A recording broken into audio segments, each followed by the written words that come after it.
see a happy number of survivors, so I guess all is well. And we hope that you will remember in general the outline that we attempted to provide at the last of these talks. We were studying the septenary nature of the causal agent at the base of life. And from the time we established this archetypal septenary, we must observe the universe unfolding according to the exact repetitions of this pattern. The pattern is modified, of course, by the particular species or type of life, but it forever re-impresses itself, forming a basic key by which all things can be estimated. This key was the great law of analogy, which was, of course, the principal instrument of ancient instruction, although in more recent times it has passed out of favor. The law of analogy, however, is still valid in a great many levels of thinking. For we do recognize, for instance, in the law of octaves, a principle of analogy. We recognize it also in our color harmonies and in our correlations between sound and color, as in certain musical instruments that have been more recently devised. This evening, however, we want to take our pattern and apply it specifically to the development of a planet. And in so doing, we remember our basic thought from before, namely that bodies come into manifestation from a circumferential field or a magnetic field, which is the true boundary or area set aside for manifestation. That creation is a process of gradual restriction or compression, by means of which agencies, elements, principles, energies retire from the circumference or field to a center. And in this center they form the objective or physical manifesting body of the structure under consideration. Thus we have the rule which the ancients knew so well, for example, namely that bodies are not containers actually of souls, but souls are contained within bodies in a peculiar way. For example, always the superior must contain that which is less than itself, for all inferiors are restrictions or compressions within the spheres or areas of a superior principle. Thus man's spirit is not in the body is in the spirit.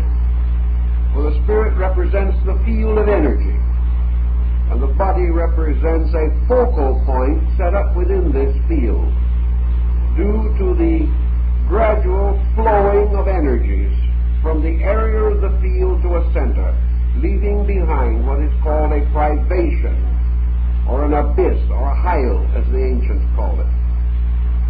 So let us then apply this thinking to our planet system, and let us take the familiar Egyptian symbol, which was perhaps one of our earliest instruments of educational analogy, the cross-section of an onion. When the Egyptian wanted to teach his son astronomy, he simply cut an onion in half and explained the mystery to the lad, that is, in case the lad was still able to see the concentric rings. But in any event, the Egyptians pointed out that a solar system, a planet, the human magnetic field itself, each of these structures, by analogy similar, consisted of a series of concentric zones. And these zones were created or set into activity by the gradual retiral of energy from the circumference to the center.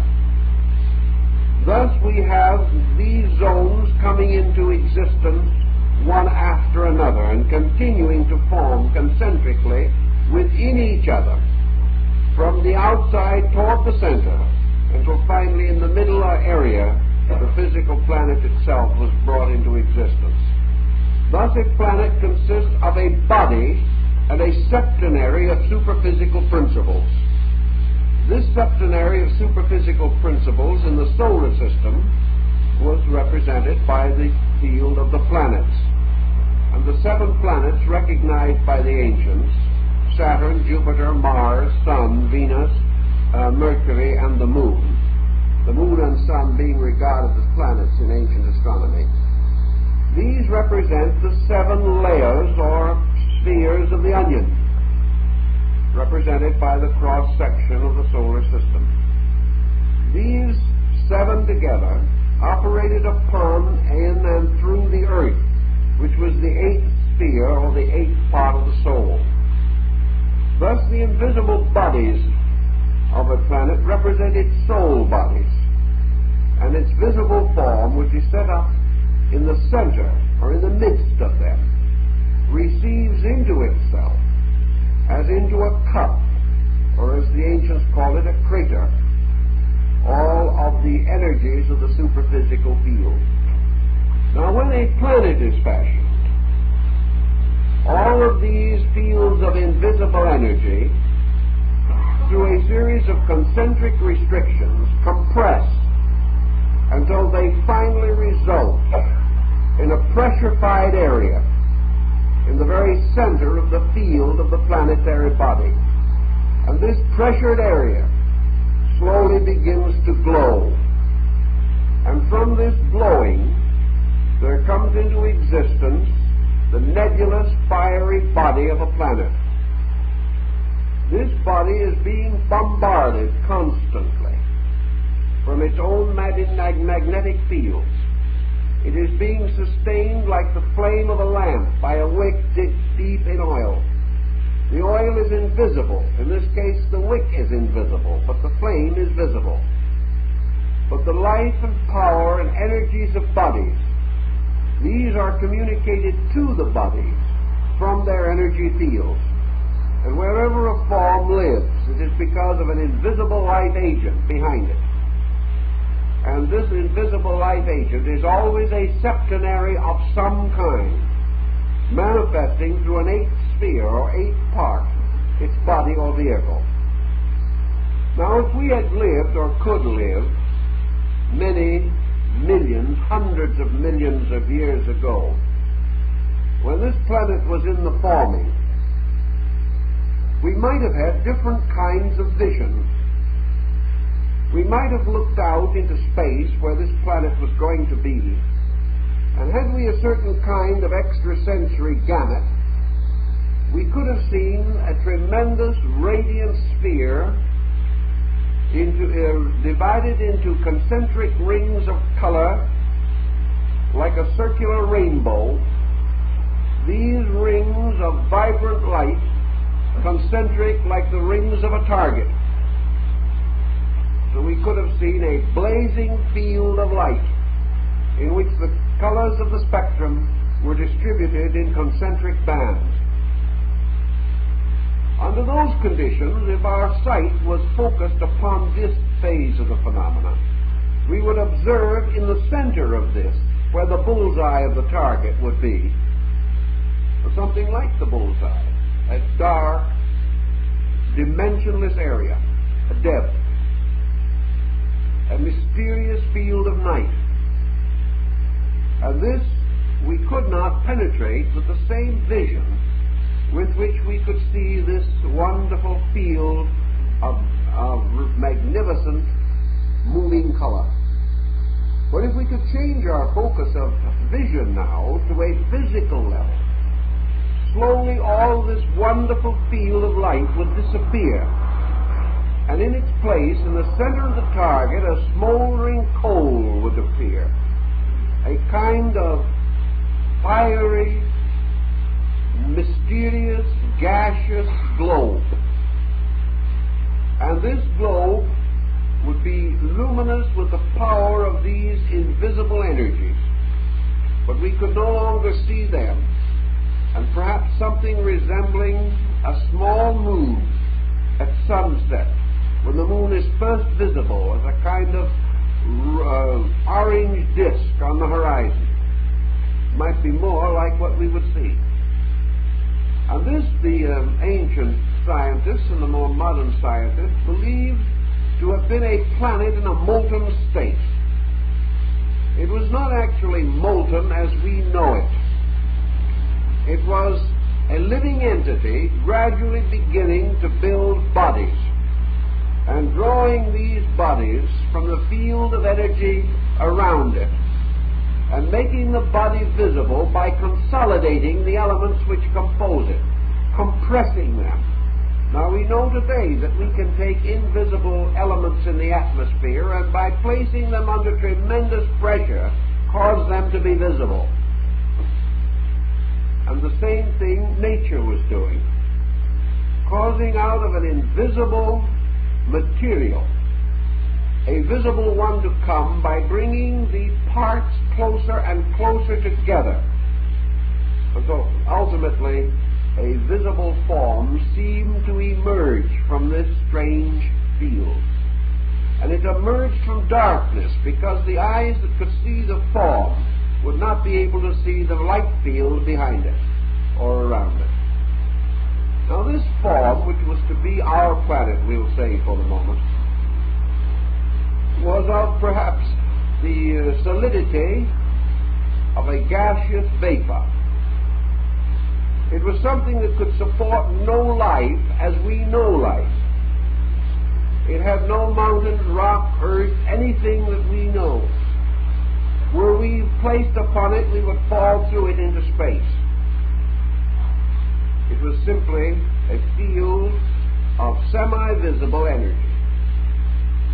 Gradually this process of consolidation continued. And through great periods of bombardment from the magnetic field around it, forcing it, making this globe continuously smaller, and in so doing, forcing the particles in closer and closer relationship to each other. And these particles coming under the controlling power of element binders, ether, energy fields of ether. Ultimately, this ball began to take on greater and greater solidity. Now this ball was moving.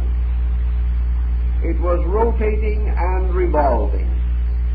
The primary motion that concerns us was the rotation. Because as these elements and substances increased in density, rotation seems to have caused them to move toward the polar fields. Perhaps one of the reasons being that the rotation was least rapid at the polar area and most rapid at the equator.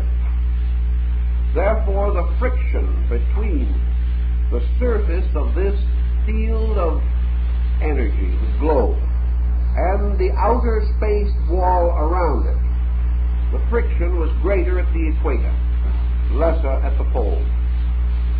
In time, this mysterious nebula, as in certain nebulas that we see in the sky today, took on a kind of what we would call dumbbell shape.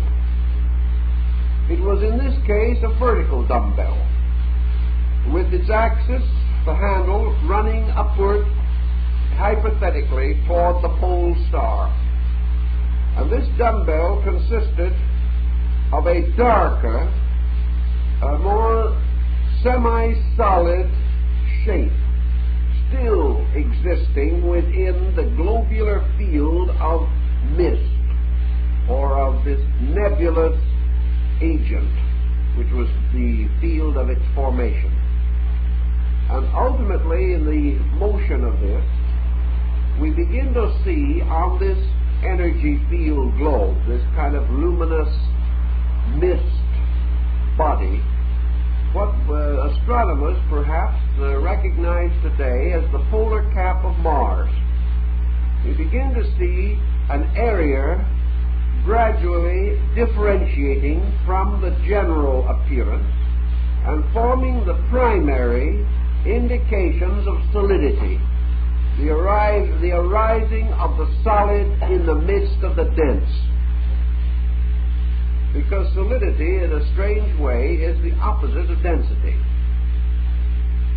In the creation of these two solid zones, like caps on the two polar extremities of this luminous disk or luminous globe, we also find a parallel in the development of the fecundated ovum, in the development of the embryo. When the cell fission begins in the multiplication of the cell to form the body of a human being or of an animal, the first division of cells takes place at the north pole of the original cell. And this division results in a gradual development of a cap-like structure over the pole, a single layer of cells that also ultimately becomes a multi-layer structure and extends downward around the boundary of the cell. But all cells begin to multiply their cellular structures from their polar caps. And the same thing happens, or happened, with the planet.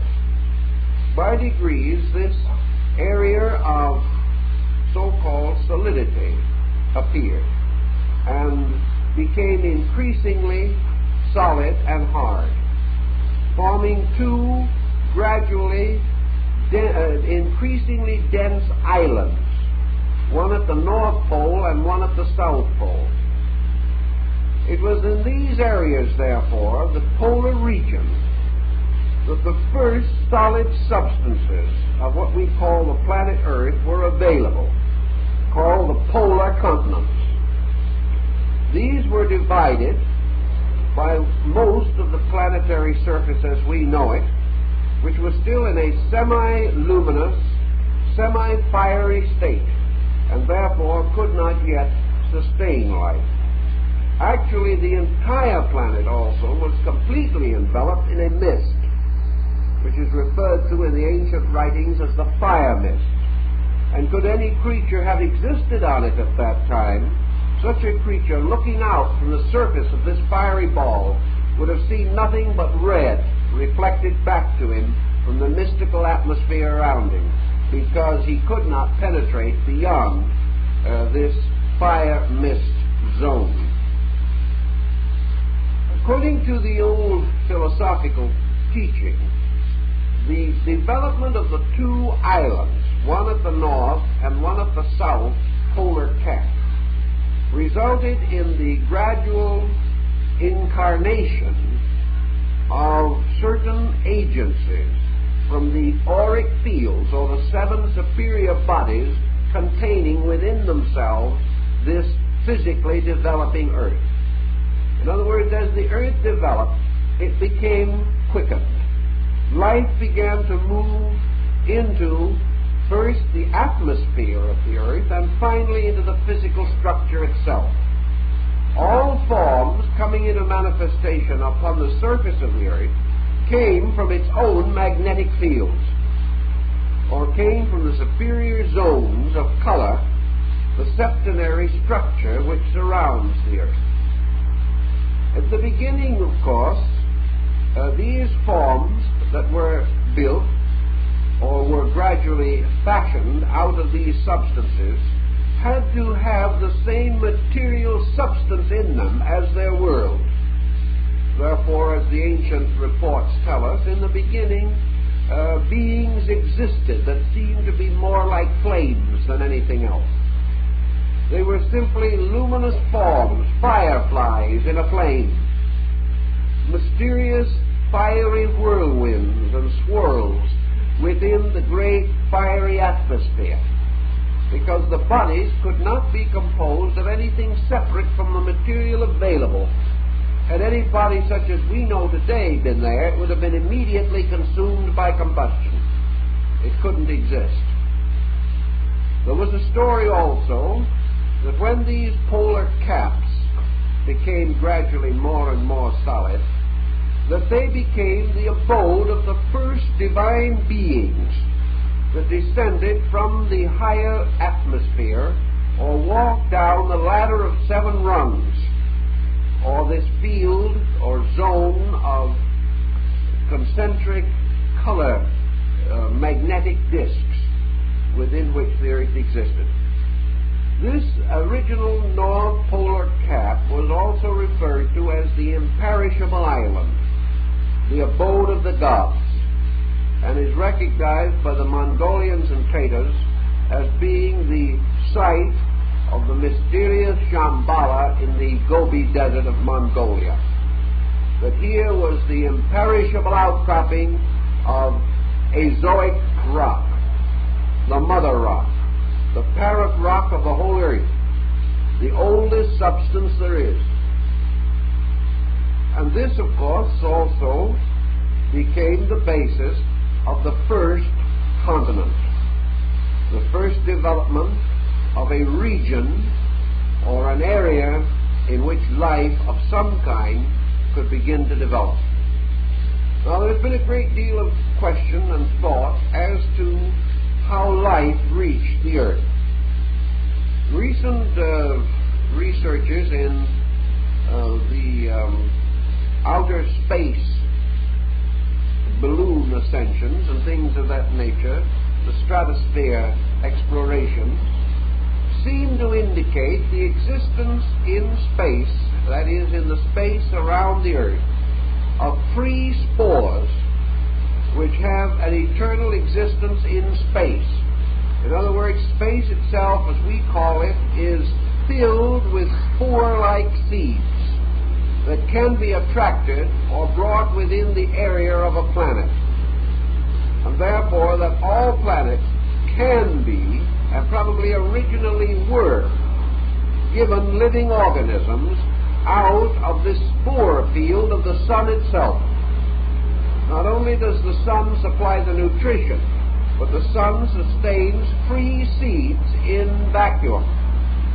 And these seeds, being constantly present in space, planets and bodies moving through space, draw these within their atmospheres, and these seeds and spores fall upon the planets and begin their evolutionary development. Actually, the older teaching tells us that these spores were oozed out of the superior bodies or the invisible forms surrounding the material planets. And this would not in any way be inconsistent with the scientific thought. Now, how did these forms begin to develop upon the Earth? Obviously, the Earth had to pass through various stages, and in each of these stages, different types of forms made their appearances. Some of these forms probably lasted a few million years, perhaps some of them 1,000 million years. But the endless changing in the structure and in the pressure, the atmospheric conditions, and the temperature of the Earth resulted in a continuous modification of these forms. Needless to say, the earliest and most ancient forms survived the longest, because actually in these earlier forms there was less compound. They were simpler structures, and compounds are the things which ultimately produce wear and tear or destruction. Also, in the beginning of forms on the Earth, reproduction was unknown. Therefore, forms had to be endowed with surviving quality. At one time, survival or reproduction became a matter of fission. Forms divided. This procedure continued until forms disappeared through infinite division. Later to this form dividing procedure was added a new dimension, namely the power of the part to grow or develop and become equal to the total. This was an entirely different type of development. Later, propagation consists of exuding egg-like structures from the surfaces of these forms. And we had a very complicated problem of how formal life began on the planet. Actually, it seems to have had its primary beginning in the process of decay. Wherever we have stagnation, the scum or film that gathers on water, wherever we have decomposition, we have the emergence of a living organism. And in the elos, as the Greeks call it, or primordial slime of space, a decomposition took place from which life came. Life in this case, of course, being formed, beginning to develop instruments for the embodiment of the energy fields behind it. Now, in the atmosphere of the Earth, we have these 7 orbits. Therefore, in these 7 orbits, we have a certain number of life forms developing. As far as we are able to know, in this evolutionary cycle, the life cycle of form generation on the planet resulted in the emergence of 4 essential types. These 4 essential types are what we call the mineral, vegetable, animal, and human. These 4 types seem to exhaust that part of the septenary body of a planet which seeks embodiment in its own physical structure. That there are 3 other orders of life relating to the planet, we know, but these other 3 orders of life do not appear physically. Therefore, they were believed by the ancients to represent angelic, archangelic beings, invisible creatures of a higher order than man, but creatures which do not become embodied and are visible, therefore, only to the mystical apperceptions or invisible faculties of the human being. But 4 orders of life certainly began to develop upon the physical earth as we know it.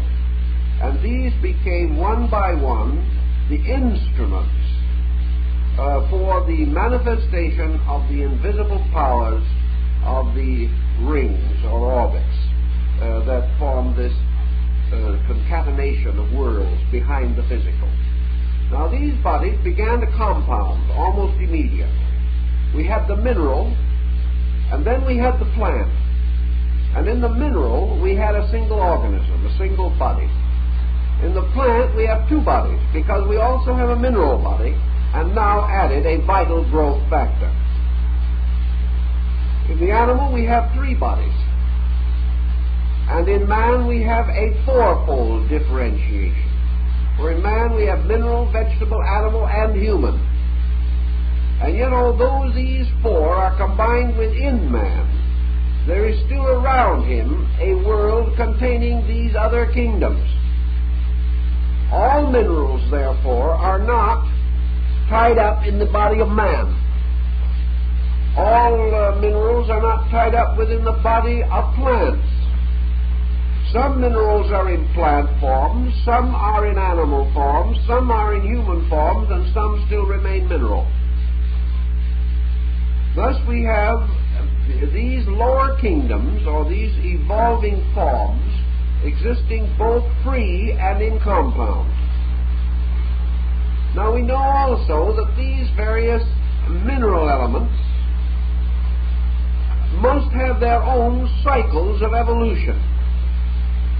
And in the kingdoms in nature around us, this evolution is involved in their incorporation into the structure of higher divisions or racial levels or type levels of their own kind. Thus, for instance, a mineral cycle of evolution is attained by a mineral first in its mineral state, secondly becoming incorporated in a plant, third by becoming incorporated in an animal, fourth by being incorporated in the body of a human being, then retiring back to the disintegration of these bodies to its own root. We have a complete evolutionary arc for the mineral consciousness through its compounds. Now we also have a complete arc for the vegetable consciousness, because we have the vegetable consciousness free in its own nature as a vegetable, then passing into compound with an animal to form the vegetable structure of an animal body, later becoming involved in the human, where it becomes part of the vegetable structure of a human body. But now we have one missing.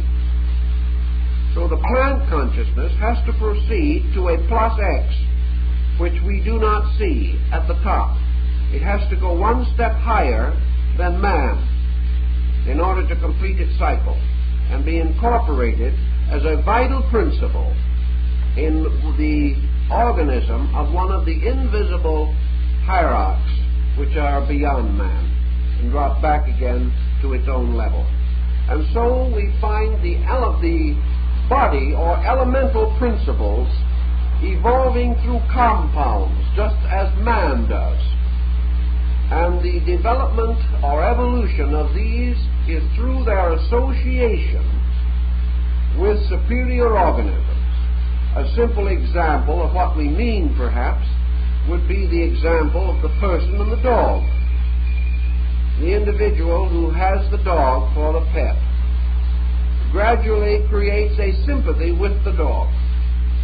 The dog's own evolution and growth is certainly advanced by its association with the human being on a constructive and sympathetic level. The dog becomes apparently almost human in its intelligent reactions, such as the seeing eye dog. It seems to take on amazing capacities and abilities. Yet actually it remains a dog. But through intimate association with the magnetic field of human beings, the animal's own growth is intensified. Just in the same way as man believes that through becoming mystically or spiritually attuned to a superior level of life, or brought into more intimate contact with great spiritual beings or gods, that man through this association also has his growth intensified, or is carried further upward in his own evolution by association with superior levels of consciousness. That is all we can do with that particular theme, but it opens a large subject if we want to work with it. Now, in this period where this beginning of a continental distribution was noted or was unfolding upon the polar extremities of the earth, a new series of situations also introduced themselves. The North Pole of the earth became more or less, in the ancient mythologies, the abode of the Suras, or spirits of light, the good spirits. The South Pole became associated with the Asuras, or the dark spirits, the evil powers.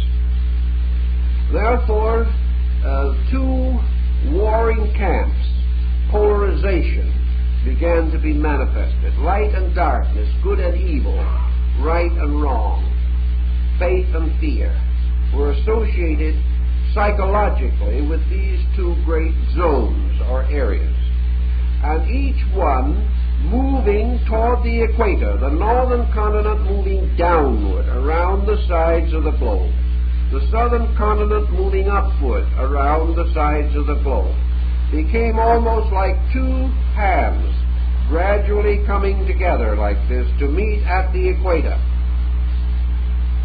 The upper hand in this case corresponds with what we call the arterial system in the human body.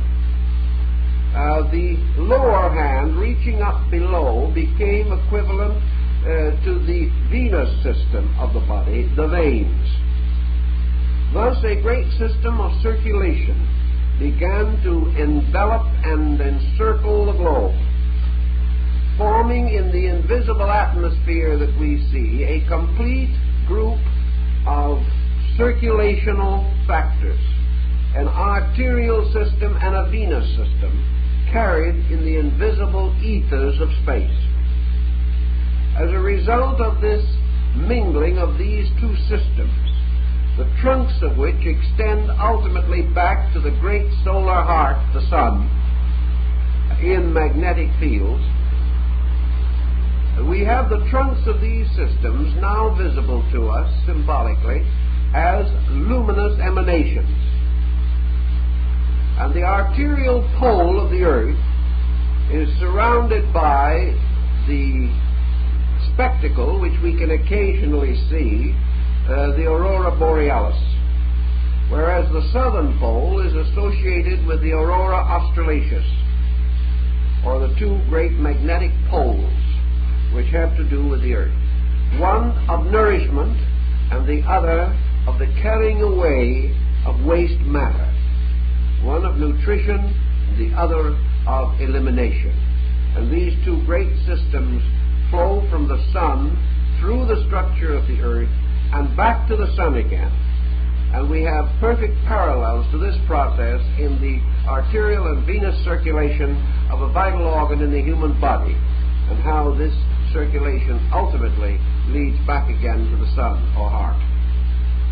Thus we have the earth supplied with its basic processes of nutrition and elimination, so that the poisons of the breaking down of worlds, of bodies and so forth, can be naturally carried away, whereas nutrition also becomes available constantly from the solar level of the atmosphere. Here perhaps is a problem that we must have to face someday.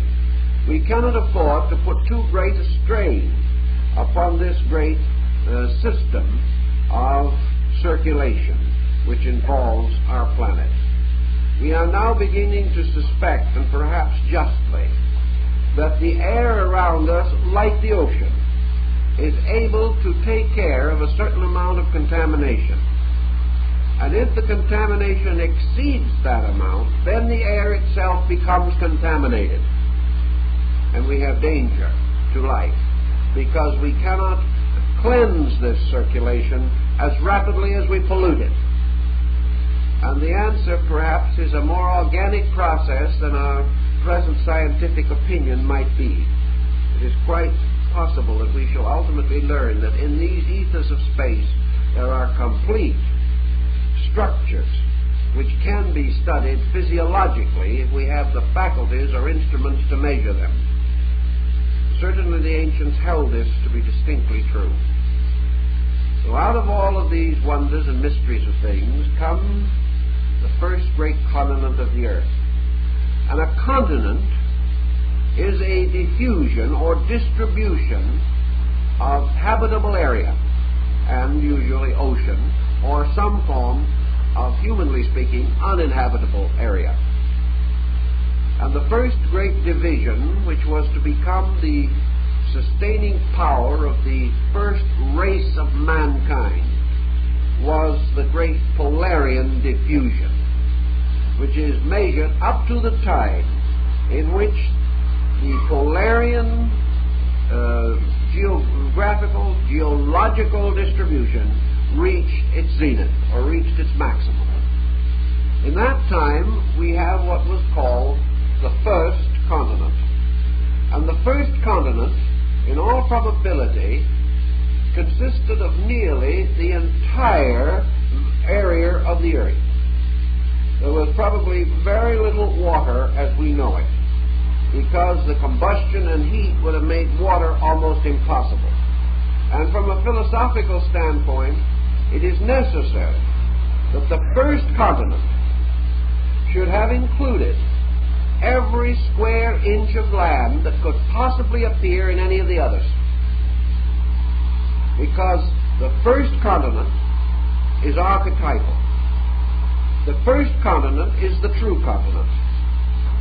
Just as the Adam Kadmon, or the archetypal man, is the total man. And humanity individualizes within him, but he is not divided. Thus the first continent is the total continent of the earth. And continental forms change within that continent. But that continent never dies, never ceases, never ends, as long as the earth continues. All other continents are modifications of it. In the same way, the first race of men passed through all the modifications of the other 7 or the other 6 major races and the 7 times 7 sub-races. Yet the parent race never dies. Nor does the parent race retire into some far corner of the earth. The parent race is forever buried in its own progeny, forever continues through all the manifestations of itself. So the first continent continues always as the basic foundation of continents. And here the first species or type of life which we know gradually manifested itself.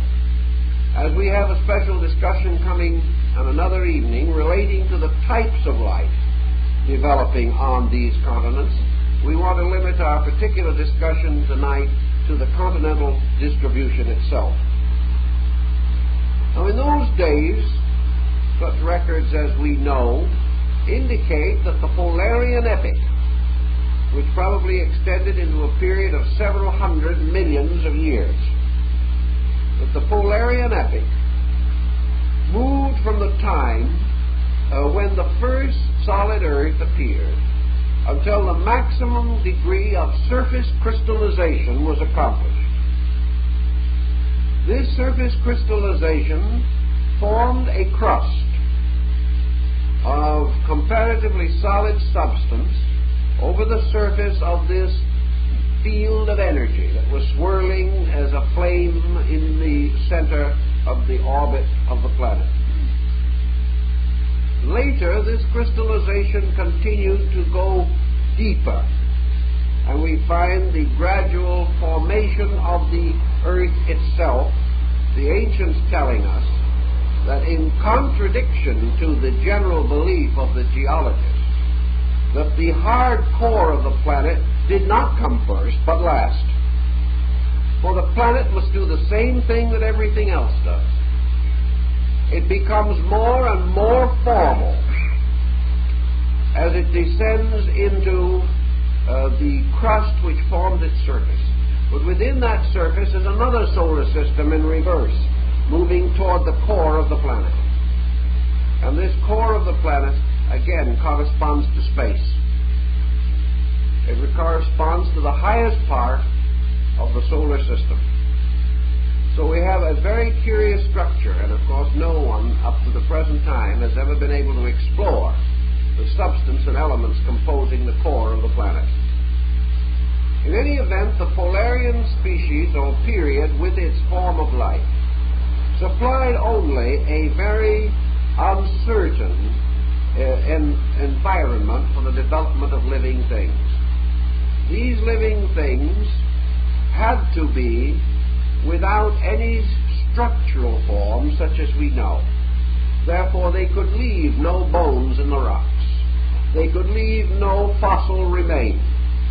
They could leave no trace of artifact of any kind, because nothing could have survived the vicissitudes of heat and combustion that distinguished that era. Thus the ancients tell us that these creatures that were beginning to move into this fire mist were called children of the fire mist. They were like the Nibelungen people of the Nordic myths. They were creatures composed of luminous fiery bodies, like the salamanders of legendary. They could live in the fire, just as surely as there are beings that can live in the combustion heat of the sun, but they are not like ourselves. But these bodies and souls living in the fire mist of the Polarian world had very slight environmental advantage. There was nothing they could do except to project forms from their own levels of consciousness. So in these creatures, as in the embryo, which recapitulates this whole early evolutionary process, the consciousness of the incarnating being was not in the body, but the body was a projection of that consciousness downward into a state of sleep. Thus, if the being that created the fire mist form, or was projected into it, had any awareness of it at all, it was the awareness of a sleeper, imagining in his sleep that he was floating in flames. He would awaken periodically and find that he was awake in another world, and that he had only dreamed of the flames. Buddhism also points out the rather interesting possibility that all bodies, all informants, are a kind of dreaming. Certainly this would be the case in the primary structure of the Polarian epic. So these beings were simply learning how to manipulate the subtle substances of their world. Now, when the world began to crystallize and grow more and more dense and physical, what happened to the fire mist? What happened to this luminous atmosphere that first bodies were composed of? It did not cease. This luminous fire mist retired into the arterial system and became the life of the blood. And the human blood, in the living body of a person, carries within it, in the deeper parts of it, the residual remains of the fire mist. It has to remain, just as man's facial structure still shows the rudiments of gills derived from the time when he had to live in an atmosphere that was mostly water. So all these ancient parts never die. They retire into specialized attributes and become associated with levels or degrees of man's present growth and culture. In the beginning of this period also, we see the beginning of the differentiation between fire and water. For gradually this tremendous combustion striking outer atmosphere, physically, coldness, the strange coldness of the cosmic night, seems to have produced a mysterious fluid out of space, a mysterious substance resident in the magnetic spheres of energy. And this was precipitated to form water. This water, as it precipitated, striking heat, gas, combustion, formed terrible outbursts and also masses of steam, as we find in the story of the Nordic sagas, where in Ginnungagap, the cleft in space, the flame giants and the frost giants, through their elements, formed this terrible combustion, and from it was fashioned the body of Ymir, the frost giant of the ancient Scandinavian creation myth. In any event, gradually this combination resulted in the rise of the second great order of the world. And from the Polarian cycle, or the Polarian distribution of continental area, came forth the Hyperborean, which was a Greek term meaning a land beyond or above the winds. It was generally assumed to be a land north of the habitable area which the Greeks recognized as their own homeland. But in the ancient philosophical concepts, the Hyperborean distribution, or the second great continental organization, was not due to something being added, but due to the fact that certain parts of the Polarian world sank. That is, they disappeared from the surface appearance of things, leaving the outlines of scattered continents. Other areas that had previously been one were broken or fragmented to form perhaps islands or smaller chains. And by degrees, this formation moving further southward, we find that water began to flow and mingle with land to begin the structure of oceans. These oceans in almost constant turmoil. These oceans filled with volcanic vents and horrible combustions constant, so that the surface of the earth was now no longer essentially covered with a strange fiery glow, but now with a white cloudy steam, ooze, a strange humidity filling everything. And it was this humid type of atmosphere which enabled the release of the plant germs that were later to become involved in the evolution of the planet. At that time also forms and organisms began to take on plant type of life. We are told in the ancient writings that the life at that time was reminiscent of what we would call fungus. It was this like the great toadstools and mushrooms, but they were fantastic in shape, much more sensitive and highly organized than what we know today. And these forms of life grew quickly, grew some of them to considerable size, and were frequently destroyed in the tremendous combustions of nature. Therefore, forms were forever engendering and forever being destroyed.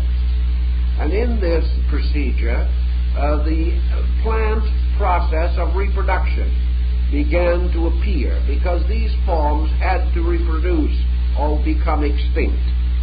And nature, never permitting the extinction of its purpose, began to create the problem of the seed, the possibility of these lives perpetuating themselves in one way or another. And in this we have the Hyperborean species, symbolically represented by blind giants, titanic forces, forces of tremendous strength and power, but with comparatively slight organization. Here also, beings about to form such bodies still were aware of them only as something outside of themselves, something seen in another level of dreaming. But now the dreaming was more vivid. Now the being became involved in his own dream, yet he could waken and discover himself back again in the celestial bridge, far above the seething, whirling world that was developing around him. This went on for a great period of time, and the combination of the cooling effects of these forces, of humidity and water, the gradual development of what we call decay or disintegration, releasing life, plant life. We have the third distribution of continental area, which is called the Lemurian. Now, the Lemurian area was again a further shuffling of land arrangements. These were not continents like North America or South America, one of which went up and another one went down. They were complete distributions of the whole Earth's surface, with distribution of ocean and land, with seas and lakes and rivers, but with contours slightly different from those which we know today. Where we now have oceans, they had land. Where they had oceans, we have land. And the great area of the Lemurian culture, the area in which it seems to have developed itself most enormously, or to have reached its highest degree of attainment as a cultural zone, was this great area which we call now Gondwanaland, or the Australasian Archipelago, moving further over and including part of the islands of Ceylon and going on and on over to include Africa and part of Madagascar. It is an enormous land area. And this land area was the home of the transitional forms which began to develop into capacities to possess or hold life within themselves. It was at the time of the great Lemurian epic, or the Lemurian age of the earth, that the first ensoulment, or the first true quickening of the human form took place. The early part of the Lemurian epic was animal, and it was during this period that the great order of prehistoric monsters came into existence, as described by Bezoros in his Chaldean cosmogony. Here, for reasons that become more apparent as we proceed, nature went on one of its strangest sprees to produce mosquitoes 1.5 feet across, to produce bats with wing spreads of 20 feet, to produce, as the small school boy said, the great monster, the Brontosaurus, and his little brother, the Dinkysaurus. But in any event, to produce all kinds of strange creatures. This was the time of the mastodon, this was the time of the pterodactyl, and all the weird beings and creatures of this nightmare. Creatures 60 feet long with brains no larger than those of birds. This was a very strange world. But why did it happen? Are we going to find any reason that we can think of for this? One of the things that apparently was happening is that nature was beginning to move its resources toward the production of an instrument capable of being used for the total embodiment of the compound of mind, soul, emotion, and the body faculties or functions. To achieve this, nature apparently first permitted form to run wild. And then gradually, having built these tremendous bodies, nature then placed the seat of brain within them and began to draw upon them to support brain, until these bodies were gradually absorbed downward into approximately their present relationships, the body becoming more or less the nutritional field to feed the strange group of faculties and powers that were developing within the cranial structure. Now, at this time also, there are many legends and stories concerning the division which we call the missing link, and also the great question as to how man was differentiated in this great geological process. Now, the fact of the matter seems to be, as we go back to the ancient writings, that whether we realize it or not, when a handful of seed, we will say, was cast into the abyss of earth in the beginning, there was more than one kind of seed. There were essentially 4 kinds of seed, representing 4 levels of incarnating beings from this atmospheric world of magnetism behind the invisible world. Now, as these seed fell into the environmental circumstances through which the earth was passing, each one of these types of seed reached its own degree of development and then individualized. The seed with the superior potential then continued its embryonic period for a longer time and then individualized. For instance, if you study the embryo of the human being and the chicken today, there is a period in which you cannot tell them apart. It is only after they have reached a certain degree that suddenly the chicken embryo stops growing and becomes a chicken and is born. The human embryo continues to develop. Those types became extinct, and the other continued to live, continued to go on, and continued to pass through continuing modifications of structure, until gradually out of this prehistoric distribution there took place the thing which Darwin describes for us, namely this ascent, in which out of the mammal, out of the link, perhaps out of the anthropoidal juncture between the divisions of mammals, man came, different from the other. Yet man was never the horse, never the brontosaurus in the true sense of the word. Although his growth had to be through these forms, he was always potentially himself, because he contained within himself the capacity for a kind of growth that survived the process of being born into a lower kingdom, that just refused to be born and lost there.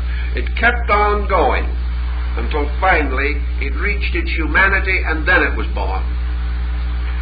Now, when this differentiation took place, I don't presume that we would have been particularly excited over the early product. In other words, perhaps if we had been able to take a good look at the world at that time and had seen our own progenitor and compared that progenitor with some finely constructed member of the animal kingdom, we would say that man represented a distinct loss of ground. In other words, he did not necessarily at that time have even the semi-prepossessing attributes of Gabriel Mack's painting of the missing link.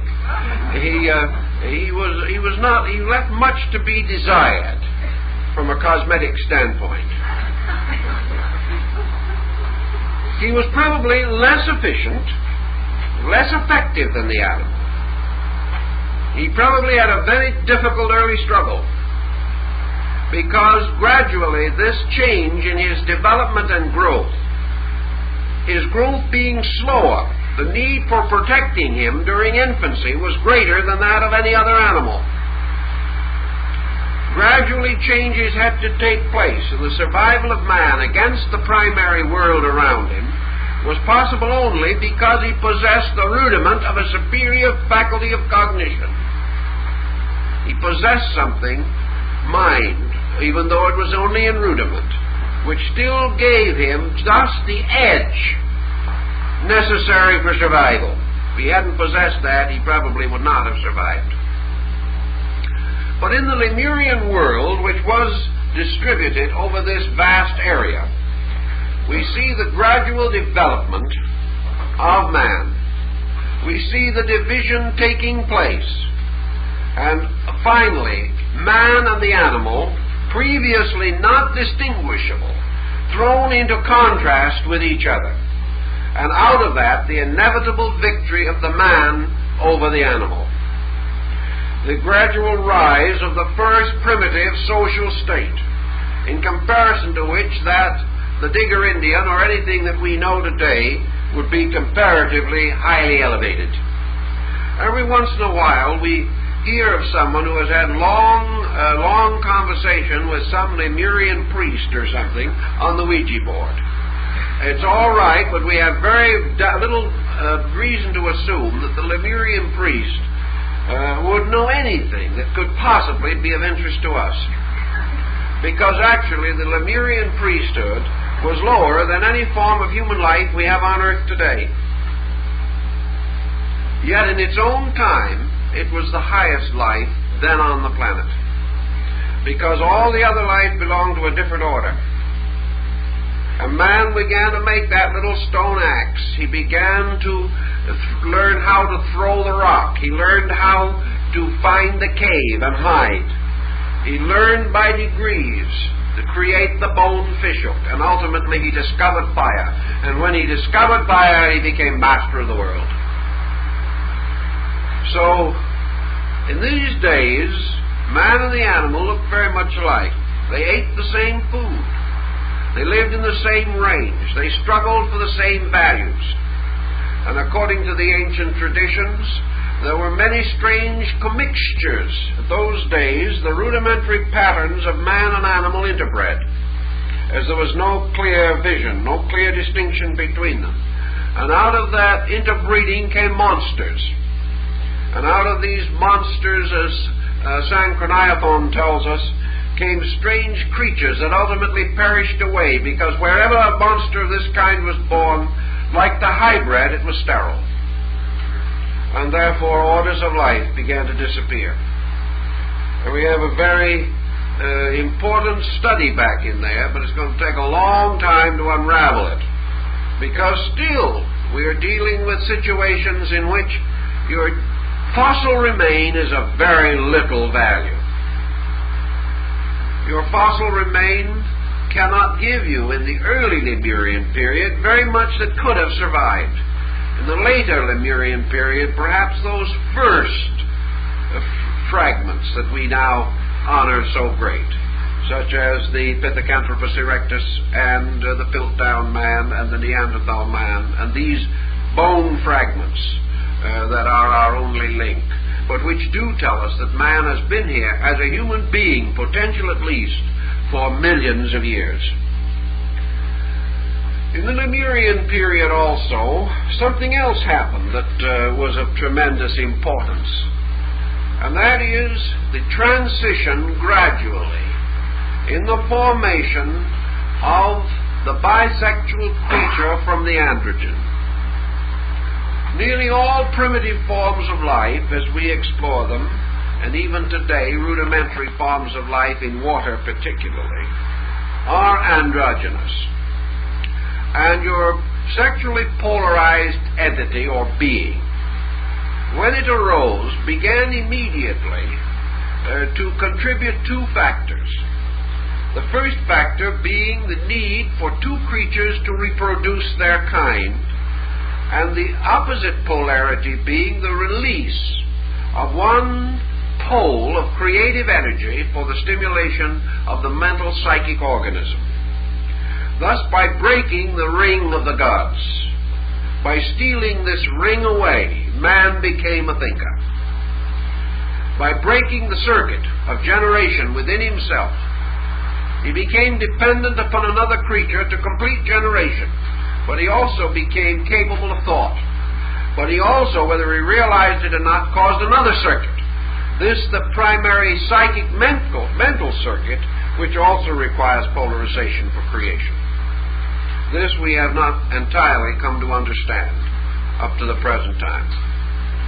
So in the older tradition, it was during the Lemurian era, or great epic of time, that man as we know him emerged into the progenitor type with which we are more or less familiar today.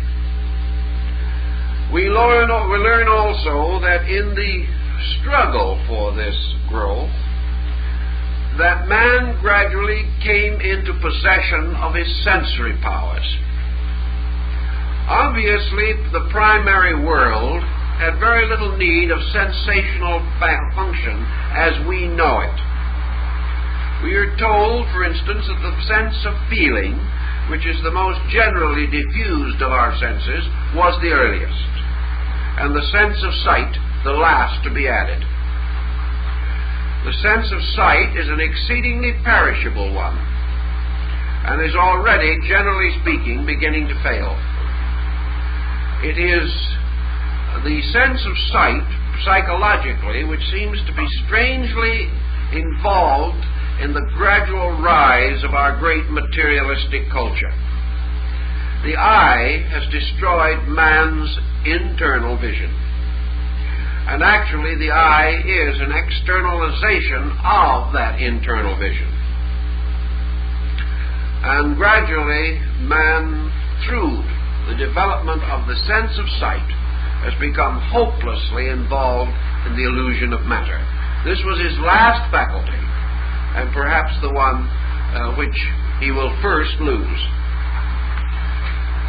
The other faculties of sensory perception were compensated for by the activity of the pineal gland.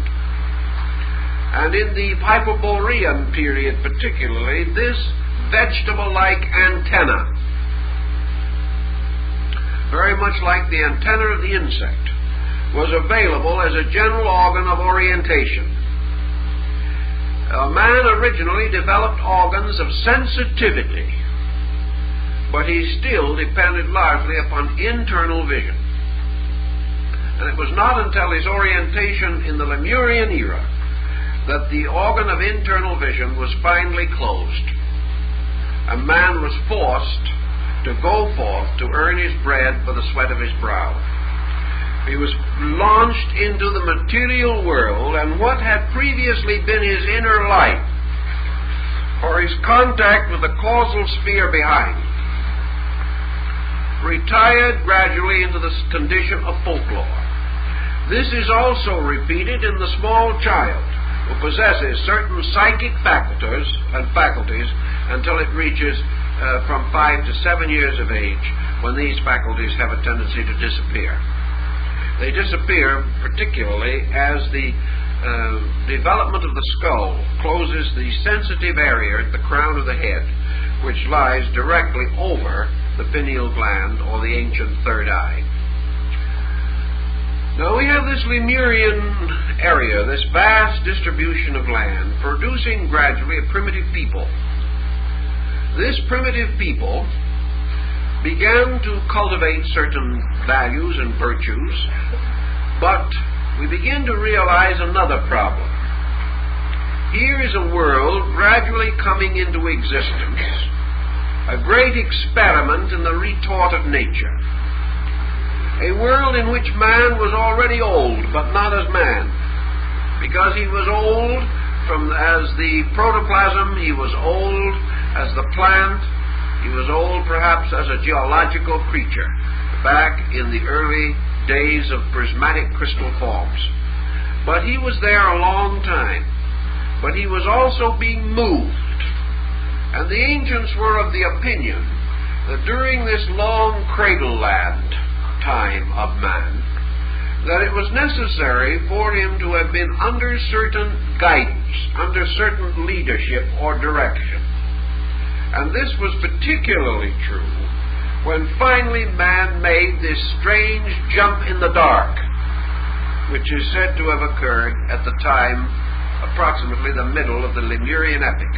At that time, the being which was awake and alive on the magnetic planes behind the physical earth, which had previously only experienced its body as a dream, suddenly fulfilled the Narcissus myth, suddenly enamored of its new form, fell into it and was drowned in matter, and was no longer able to escape back. It was descending like the child into material birth. Prior to birth, prior to quickening particularly, the being is in a condition to work upon its body. But once this quickening occurs, the being is locked in the body in a state of total unconsciousness. And from there it must gradually escape, fighting its way first to birth, then to growth, then to maturity. It must force its way through this wall of matter.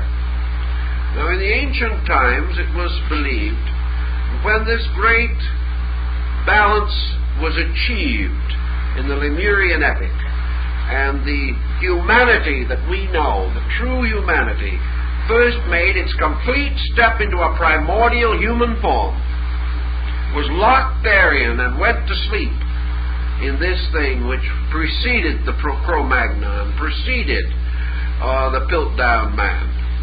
This thing that was much like an animal, perhaps could not be told from one. This human being was locked in that, this human potential. Then, according to the ancient writings, came the period in which the gods, or the celestial teachers, the leaders, those who were the keepers of mankind, began to appear as the shepherds, as the keepers of the flocks. And we had the setting up of the great empire of the gods, and the establishment of priestly orders, or of esoteric hierarchies. The purposes of these being to guide humanity through the long darkness of embryonic development and infancy. These were therefore the fathers, the Petras, the great ancestral ones, who are said to have come from the moon and from other distant places, and became the keepers of men. For just as the human being must be guided into birth and through the darkness of total infancy by its parents, so the whole race of human creatures had to be guided into birth and through infancy and through early adolescence by the establishment of the great orders of rulership. These orders of rulership were originally the priest-king orders. They became the basis not only of spiritual government but of temporal government. But most of all, they were the parents. They were the ones who knew, the old ones, the sages, who became the prophets, the teachers, the messiahs, the guardians of this world half-born, which could not yet lead its own way into light. So when man became man, then became the need for the setting up of the great protective instrumentation, because man possessed greater power than any other creature that had been fashioned. Therefore, the danger of man misusing this power, of destroying himself with it, had constantly to be faced.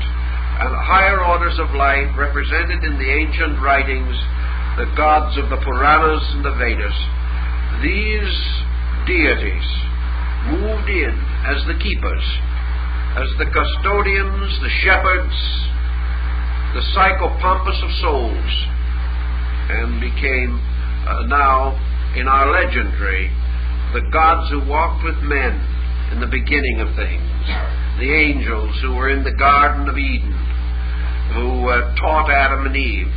All these mysterious references to the great teachers of the prehistoric era, not the ones we know in more modern times, but the ancient ones who are now myths almost, the great Manus of the first cycles, these strange dim figures of the god mortals, and these great form of the invisible government of the planet that slowly assumed proportion and took over the management in the darkness when men could not govern themselves. So the Lemurian epic became important for this rocking of the cradle that was to finally produce the next great order of things. Now, the Lemurian era, according to what record we have of it, was finally broken up, disrupted, shattered by tremendous earth convulsions. It was in that time that the primitive world was shaken to pieces. Perhaps those of you who saw the musical film that Mr. Disney did, in which Tarkovsky directed the music, in which the prehistoric world and its monsters were represented in animation, will realize something of this idea that there was in that time a great shaking and shuddering of the earth. Or as the old records of the East used to say, the Great Mother turned, lay upon one side, and then upon the other, and in the course of turning, shook worlds from her back. And this is the thought that is concealed in the idea. And out of this tremendous change and shifting of things emerged the fourth great distribution, which we call the Atlantic Empire, or Atlantis, the Poseidonian world. Now, most people, the moment you mention Atlantis, get an idea of an island out in the Atlantic Ocean. That's it.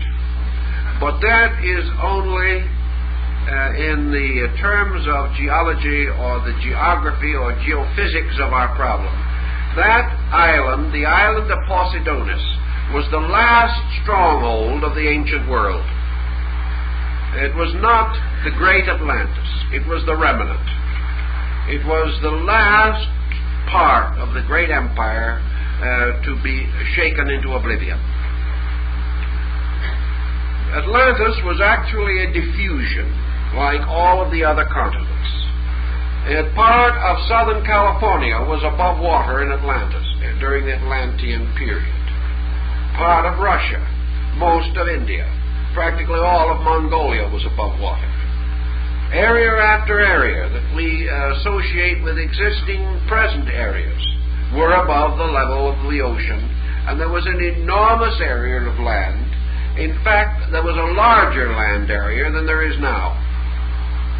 but not a land area that contained 1 square inch that was not in the first continent, because all this is taking place within the boundaries of that first great psychological land statement, that land archetype.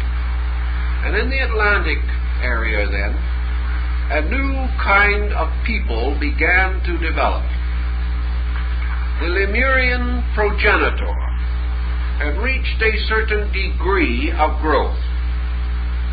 We will explain this problem of the emanation of racial groups later.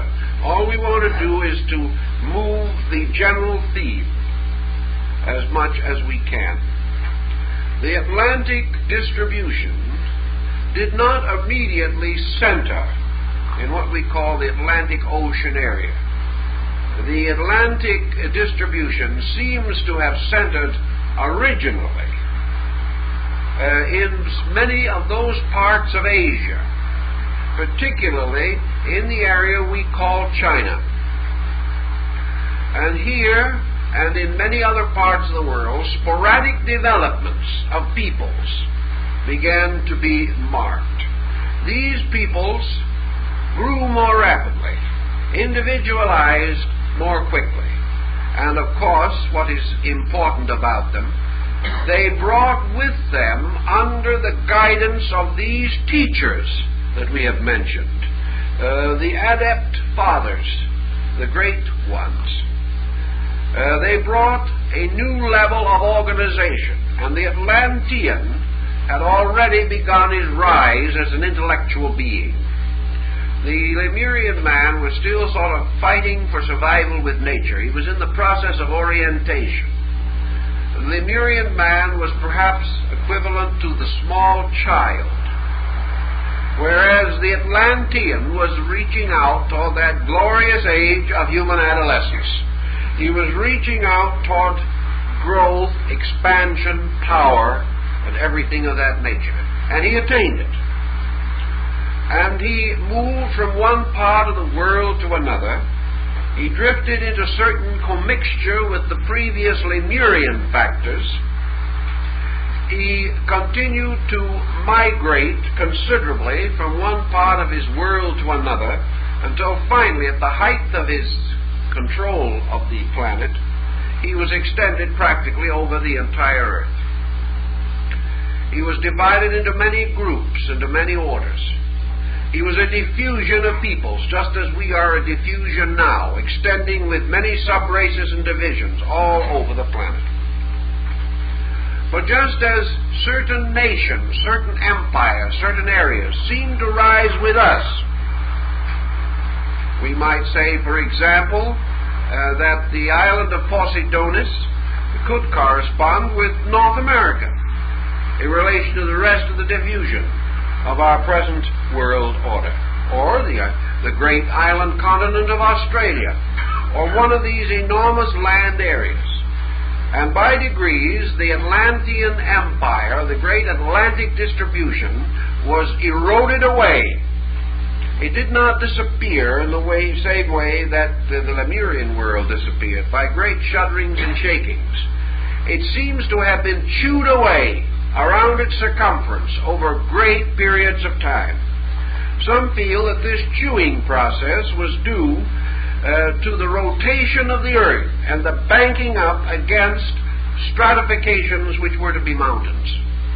Mountains probably already existed, but perhaps due to the rotation of the Earth, the Atlantic Empire began to erode away, began to fall off, break off here, break off there, until, according to the description left by Solon, at about 12,000 years BC, nothing remained but the island of Posidonis. This area which had become the final island empire of Atlantis. Now that does not mean that no other Atlantic empire existed, that all the rest had disappeared. But it means the cultural diffusion, the psychological body of Atlantis, had disappeared gradually, broken away. Now, when a nation breaks away, when a country breaks away today, what does this mean? It doesn't mean that it just simply falls off and vanishes. The usual cause for the breaking up or breaking away of patterns is the infusion of a new culture from somewhere. Something begins eating on it. And about 1 million years ago, in the upper highlands of the Trans-Himavat, the Arya, or the people of the law, or the chosen ones, began to migrate down the great Indo-Gangetic plain from the north and began to move into the suburbs of the Atlantic Empire. These people found numerous values and relationships as they went along. Little by little, they eroded away the Atlantean psychology wherever they conquered it, wherever they contacted it, because they were newer, because they represented a progressive step in the individualization of peoples. And so by degrees, the rise of another tide of nations, another tide of races. Little by little, the Atlantean Empire was constricted. Little by little, its outskirts, like a great temporal empire of today, were cut off by the freeing of peoples, by the emancipation of nations, also by natural cataclysms that separated, until little by little nothing remained except the one great nuclear center of Atlantis, which was the last stronghold of a dying race. Everywhere else, the Atlantean had either accepted mixture with other peoples, or had been exterminated, or had simply slipped into the incredible crucible of change and was no longer clearly demarked anymore. They weren't all dead, but they had ceased to have archetypal entity. They had been absorbed into other archetypal patterns. But the Posidonians remained to the end, and it was their island which, according to the ancient record, sank in a single night, carrying 60 million souls to death. This was the end of the power of Atlantis. But let us also remember that the Atlantic Empire never could actually die, any more than the Lemurian could die, any more than the Hyperborean or the Polarian could die, because every one of these diffusions still exists right inside of ourselves. We cannot escape it. We are stratified with one layer of culture upon another inside of our own natures. All of these continents that seem to have been submerged into us. They have also been submerged into the great psychic field of the planet. They all live, and because, if we can borrow a little phrase again from Newton, if we see further than these others, it's because we're standing on them. They're all still here. Without Atlantis, our world couldn't have existed. So behind and within every Aryan movement is an Atlantic root. And somewhere that Atlantic root has its taproot going down into the Lemurian soil, because man has no break in his growth at all. But every condition that exists in a certain age is submerged in succeeding ages, as a new surface is constantly added, pressing the other back, but forming out of this tremendous pressed back content the whole great psychic field of the internal of the individual. So all these things continue to exist and to function and to have their bearing. And every individual of our race has a submerged Atlantis inside of himself, with all the other trimmings that go with it. Now this loss of the Atlantic world ended the great cycle of material growth of man. For it was in Atlantis, in the fourth great field cycle, that actually humanity hit bottom.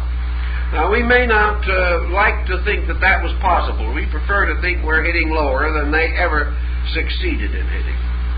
But that is not factually true. Man is already in the evolutionary arc. He has already completed the involutionary period, where in the Atlantic era he reached the greatest degree of the densification of his own organism and the greatest consolidation of focalizing of energies upon the material vehicle. He is already beginning the great program of release. This led one of the ancient authors to point out that Atlantis produced many great geniuses on a scientific level, but it never produced a philosopher, because the reflective mind had not been born. The reflective mind came with the great rise of the Aryas. And this migration of peoples is also very interesting and carries with it many points that we should remember. Now, we wonder, for instance, how humanity, one people, one type of being, can manage to get itself into such a confused social state. It would not seem possible that humanity could be in such trouble. After all, why don't we know we're all brothers? Why don't we start with that premise? That would be all right if it wasn't for Kepler's observation of the significance of the time equation. Time is what has made enemies of us all in the course of history. For time has played a peculiar trick on everything that lives and on everything that generates itself. We know, for example, that from the hinterland of every racial root, races pour out in waves. They do not all flow at once. In every group of people, there are a few pioneers that start out. When we decided to conquer the West, everybody in the East didn't move west. The ones that moved west were the adventurers, and also, to a certain degree, the malcontents of various kinds. Some wanted for crimes, decided open country was the best. Some were tired of the limitations and restrictions of the old way of things. They were looking for adventure, for fortune and fame. So a certain level peeled off of our eastern life and went west. Now, after 25 years, a west was built that was different from what had occurred in the beginning. And a west that needed shops and merchants and stores began to develop. Whereupon another group peeled off from the east and moved west to meet the first group. When the two groups met, they both came from the same place, but 25 years later they met as strangers. Each had now had a completely different group of experiences. The man who had gone first and opened the way kind of resented the fellow that came along and profited by it and hadn't done anything himself. And the man from the east coming out at that time was a little leery of the chap with a gun on each hip. That was something he'd never seen before. Now imagine that instead of a little simple problem like this, that we'll take the motherland of a race, and we'll say that at a certain date, date 1, out of this nuclear center, a surplus group, either that can no longer be fed or can no longer be maintained in an area that is without great advantages, which was the case in this particular instance, a superfluous group, maybe 500 people, 500 families perhaps, maybe 5,000, who knows.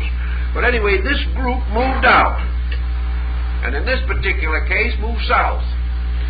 Tumbling down over these great mountains, found very pleasant, fertile plain with good land, good material, perhaps a few aboriginal peoples from earlier life race cycles. And of course, immediately we see what happened in the case of the Indic, where we find the development of the Vedic literature, which was full of early admonitions to prevent these new people from becoming anthropologically involved in the sediment of earlier races into whose area they moved, and therefore created the uncaste, the outcast, and all this type of thing. But in any event, here these people come and they settle. The climate is different, the land is different. 10,000 years pass. By this time, most of the culture is different. Even the religion is now a religion of tradition, constantly modified by new local circumstances. Perhaps the old religion was one of great privation. The individual had to be very strong in order to sacrifice himself for the common good. But in this new lush area where these people had settled, there was no sacrifice. So religion changed, culture changed, art changed. These people became a very much adjusted group. Even the color of the skin changed because the climate was different. Clothing changed. The memory of the ancients was all that was left, and that memory, passing from generation to generation, was deformed by lack of formal perpetuation, no written record in those days, until even the legends didn't fit together anymore. But everyone was satisfied with the whole thing. And then, you see, after this 10,000 years, up in the hinterland of the mother root, another migration starts out. Now, these two migrations, if they ever meet, are going to meet as total strangers. They're going to have nothing in common. If the first migration had carefully preserved the records of the motherland, they would still be no better off, because 10,000 years of change had occurred in the motherland also, and that wasn't the same anymore. Those who came forth in the second migration could have been given a perfect description of those who had preceded them 10,000 years. They would never recognize them, because the descendants did not look the same.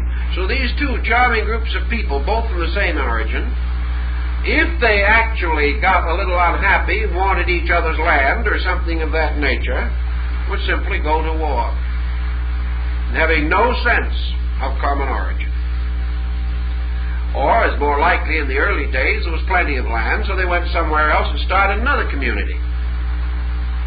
Now, these two communities could never be alike, because by the time the second community got 10,000 years of experience, the first community had 20. In the meantime, in the kind of a sort of a cosmic game of billiards or something of that nature, a third migration came down and impacted the other two. And so it goes. Periodic migrations over a period of 1,000,000 years, moving downward relentlessly, finally reaching so much congestion in the nearer areas that it was necessary to push further to get this new land, to go on and on. And these migrations from Central Asia finally got as far as the British Isles, trying to find a place that had not already been taken by somebody else. They also found the remnants of the Atlanteans functioning. They found a few remnants of the Lemurian, and they probably extinguished a few early animal types that had survived from the Hyperborean period. Or they had a few of the real early Lemurian mammals, such as the whale, to concern themselves with. So here was a polyglot, all starting from a unity, with the sense of unity completely lost. And by degrees, we find this great Aryan diffusion of worlds, which was again a great distribution. This Aryan diffusion is now nearly 1,000,000 years old. We know that whether we recognize it or not, it is changing. 400 miles of the coast of Peru fell into the sea some years ago. Nobody noticed it, except a few Peruvians. Somewhere else, something else is coming up from below. We don't notice these things.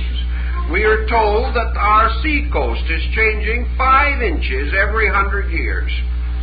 Well, no one is going to subdivide that for a long time. But what about 1,000,000 years from now? Ultimately, these lines will not be the same as they are today. There will be other distributions of land, there will be other formations of territorial boundaries, and according to the old tradition, there will be the 6th great land distribution will appear. And this 6th land distribution will be the 6th great continental structure. And in that 6th cultural field, a new race will be born. A new race in which a new type of being, human in appearance, but with a new psychology of life, carry on the next dimension of the great social program which has to do with the development of mankind. The next social program must, of course, be concerned by archetypal extension with a problem. So the second or the next great continental distribution will be devoted to a people challenged with one problem, and a problem which ultimately they will probably solve, and that is the problem of death. That is the problem that has to be solved. That problem must be solved because it has already been solved, but nobody knows it. It has already been solved because the first man who lived upon earth is still alive. He never died. We are that man. But how are we going to discover the law of controlling this fact? This tremendous biological descent of life is the living of the first being. But the rescuing of this situation, we must know that the secret that the first man knew, the last man must rediscover. For the first shall be last. And this being must again be restated. So in the sixth great organic structural diffusion, there will be moved into the theater of life a race which must solve the great problem that relates to death. And one of the problems, of course, that relates to death is war. So war has got to be solved. But it will not be solved for this race. It must be solved for the next race. Now, the question is, does the next race exist yet? For that, I think we should have to wait for our continued discussion, and I think that'll probably get a good many folks here to find out about that. But now to go on to another subject, which is not related to this phase of it, but to the fact that the sixth continental distribution, this is continents that we're primarily concerned with, the sixth continental distribution apparently will center in the great area which we now call the Trans-Pacific Basin, extending from the western part of the United States to Asia, and this great western area. This area may or may not be a solid continent at that time. It could be that won't be much more land than there is now. There could be some more. But there could be a great rim of culture surrounding this area. And this culture could be bridged by intangibles of air, such as the aeroplane, which is killing distances. So your next racial or continental distribution is free of the distance equation almost totally. What is this leading us to? It is leading us to what we psychologically or politically like to think of as one world. But what is this one world? This one world is the restoration of the first world, and that is your seventh distribution. In the seventh distribution, everything that was locked archetypally in the first must have reached maturity, must have released itself, because in this seventh cycle of each of these great arcs, there has to be the Sabbath or the great day of rest. This is the fulfillment. This is, so to say, the full awaking, and is usually represented in symbolism by a kind of golden age. This is the completion of the karma of the thing, that cycle in which all things that have been earned come to pass. But in the larger way of thinking, it is the total release of the potential of the first continent. Now, when the seven continents are complete, the earth is born, because all of this growth of the planet takes place within the embryonic field of the magnetic sphere.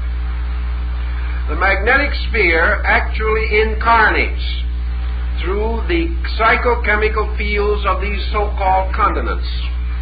and the creatures that are engendered in them. And therefore, the complete incarnation of the magnetic field is accomplished only with the seventh continent. Then the planet comes of age. Then the planet reaches the fulfillment of its own peculiar destiny. And having blazed forth its own seven potentials, and having perfected them, the continents become the embryonic principles of planets, and the total planet becomes a sun. So the seven continental distributions become the seven planets of a new system. Now, if the original archetype is 7, this has to happen. If the original archetype was 9, then there would be 9 cycles, 9 of everything, and 9 planets. But in our system, it is 7. Therefore, the continents finally become the keys to the evolving of these different levels which are going to become planets. Each of the 6 preceding is contained in the 7th. And the 7th and its complete pattern being a totally expressed potential. There is a very interesting alchemical reference to this particular situation, in which it is shown how the metals, which are, of course, the symbols of your psycho-alchemical mystery, also, of course, of your races, your continents, every septenary that exists in nature, where these coming together form themselves into a kind of star. And out of the 6 days of creation and the day of rest comes the great 6-pointed star of the shield of David with the dot in the center of the Kabbalah. And here we have the 6 manifestations surrounding the central core. Now if you put the 7, the 6, and the dot all within a circle, you immediately create the symbolic archetype of a new solar system. Because the circle now becomes the body of the sun, within which, again, this whole differentiation must take place. And immediately your continents become the new continents of a solar system.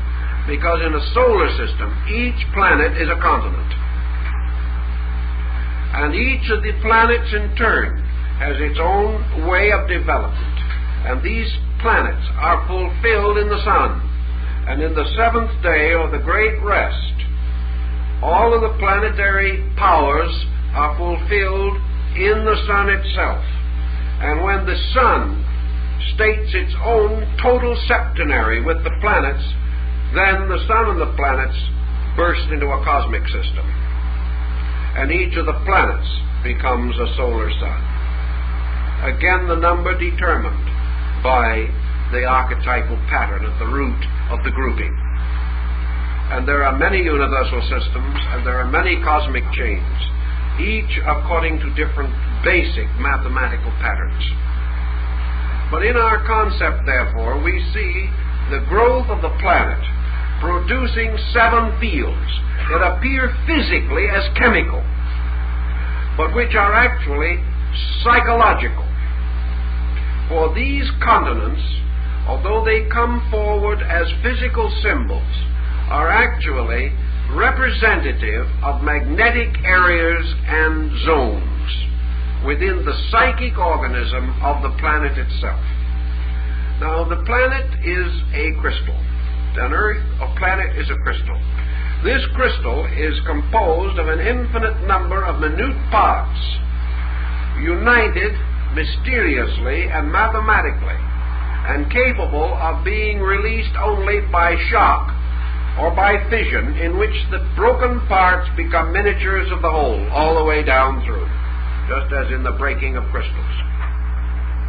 Now, what we call a fault, or an earthquake fault, is one of the lines of cleavage of a crystal, lines along which it will break.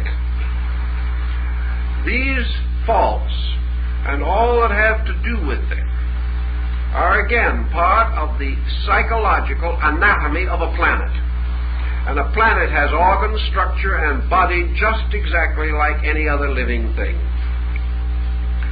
The great mystery systems of the ancients were diffused around the planet in such a way that the 7 vital magnetic cores of the planet were each covered by one of the temples.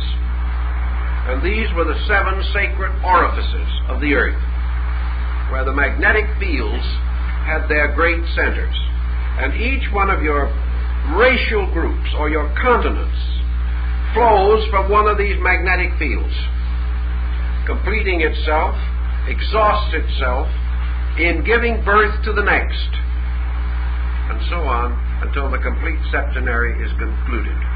And having completed itself, these fields, these magnetic fields behind the planetary continents, these are the magnetic zones, these whirling zones, that then become the vortices of new planets. And of course the physical materials are gathered around them.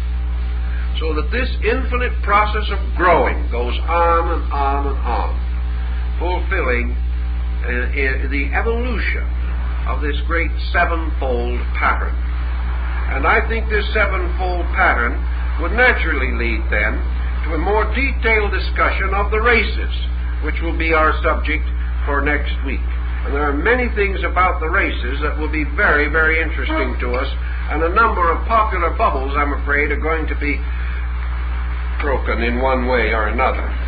But I think we'll do it as pleasantly as possible. In a pressurified area, in the very center of the field of the planetary body, and this pressured area slowly begins to glow. And from this glowing, there comes into existence the nebulous, fiery body of a planet. This body is being bombarded constantly from its own magnetic fields. It is being sustained like the flame of a lamp by a wick deep in oil.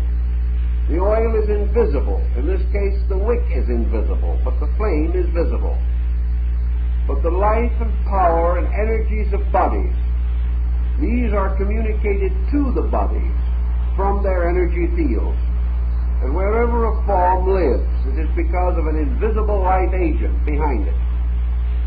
And this invisible life agent is always a septenary of some kind, manifesting through an 8th sphere or 8th part, its body or vehicle.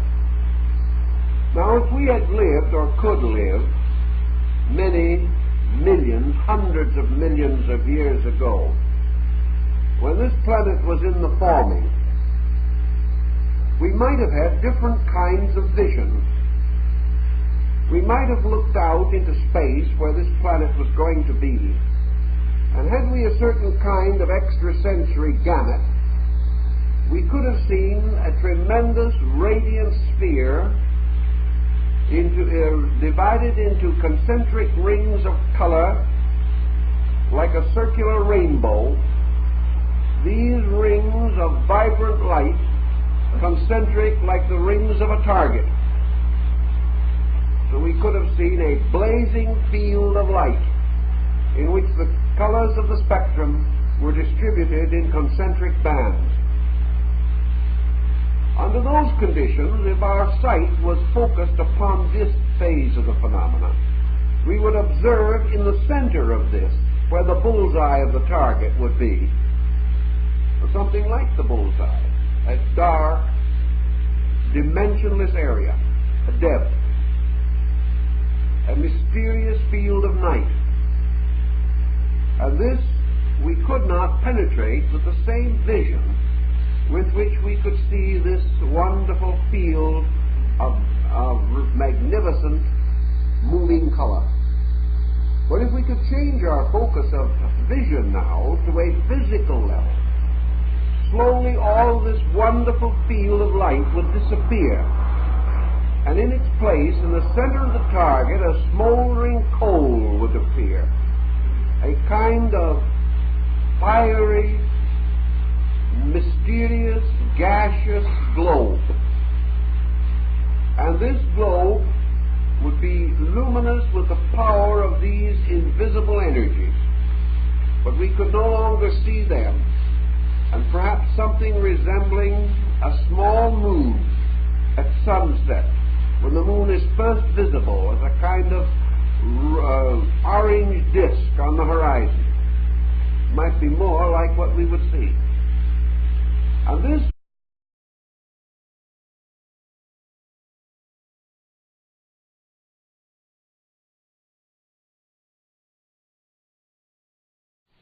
well, we see a happy number of survivors, so I guess all is well.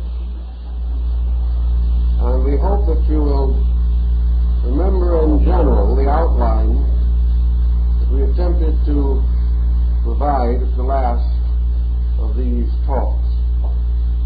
We were studying the septenary nature of the causal agent at the base of life. And from the time we established this archetypal septenary, we must observe the universe unfolding according to the exact repetitions of this pattern. The pattern is modified, of course, by the particular species or type of life, but it forever re-impresses itself, forming a basic key by which all things can be estimated.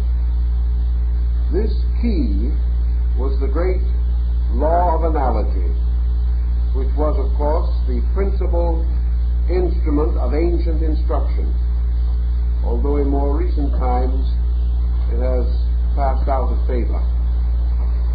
The law of analogy, however, is still valid in a great many levels of thinking.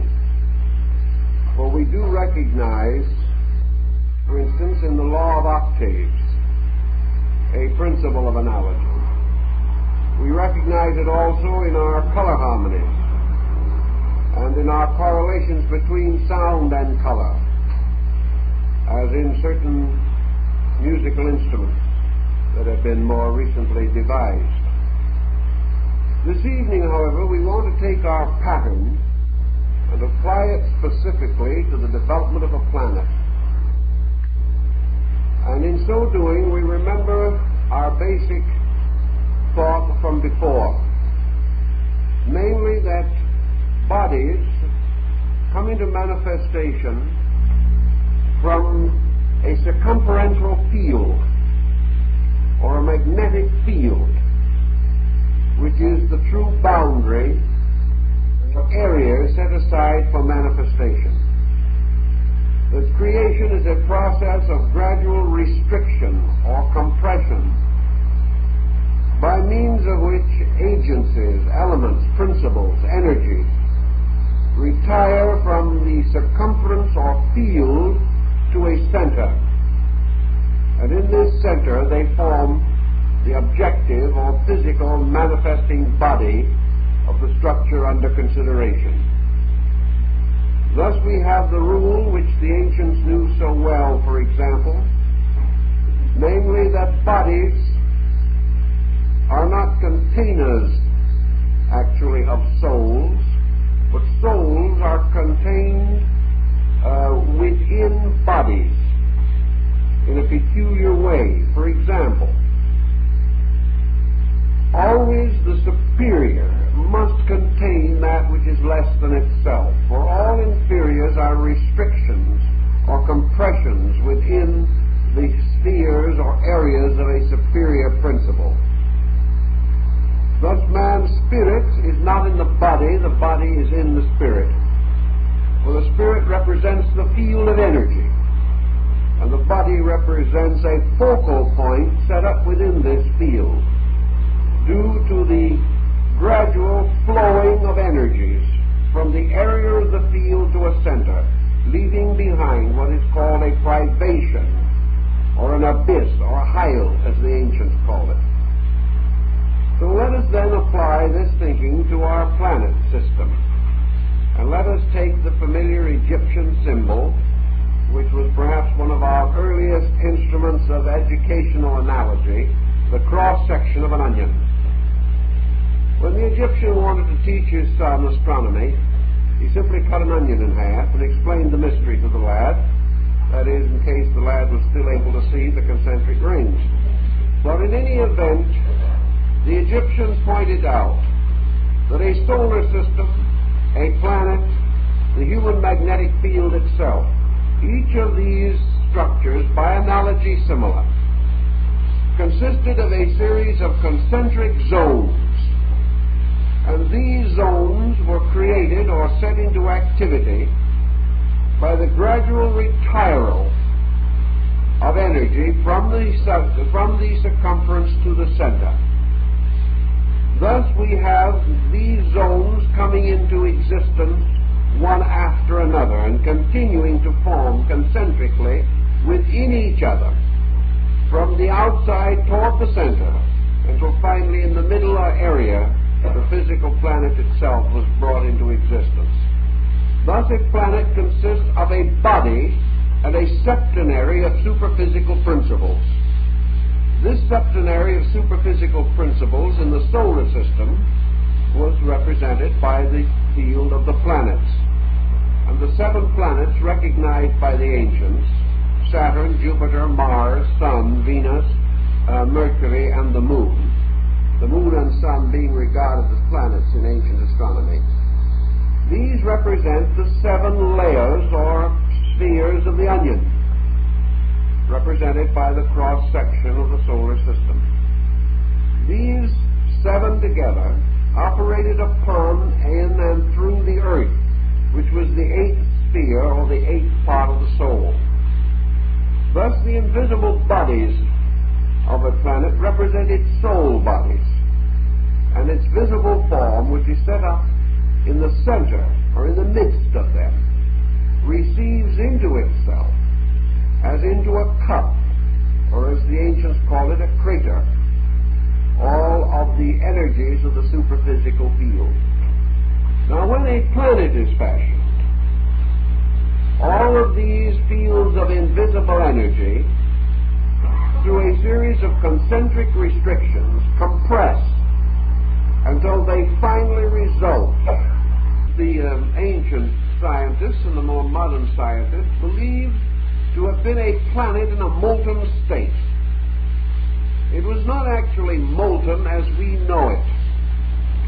It was a living entity gradually beginning to build bodies and drawing these bodies from the field of energy around it and making the body visible by consolidating the elements which compose it, compressing them.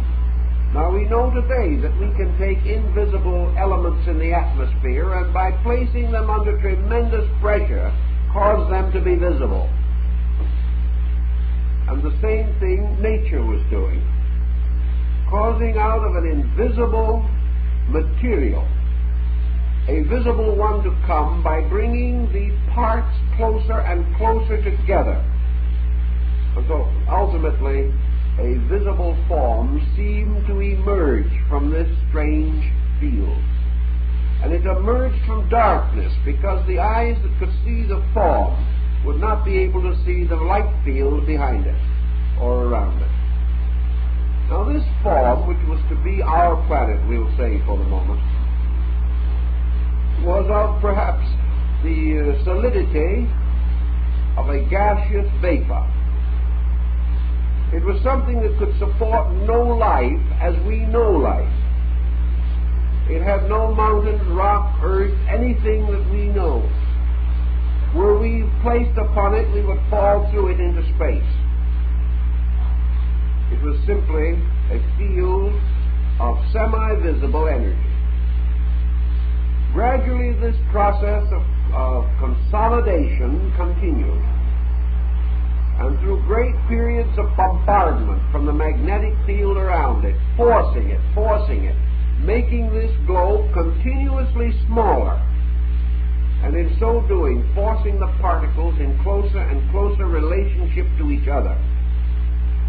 And these particles coming under the controlling power of element binders, ether, energy fields of ether. Ultimately, this ball began to take on greater and greater solidity. Now this ball was moving.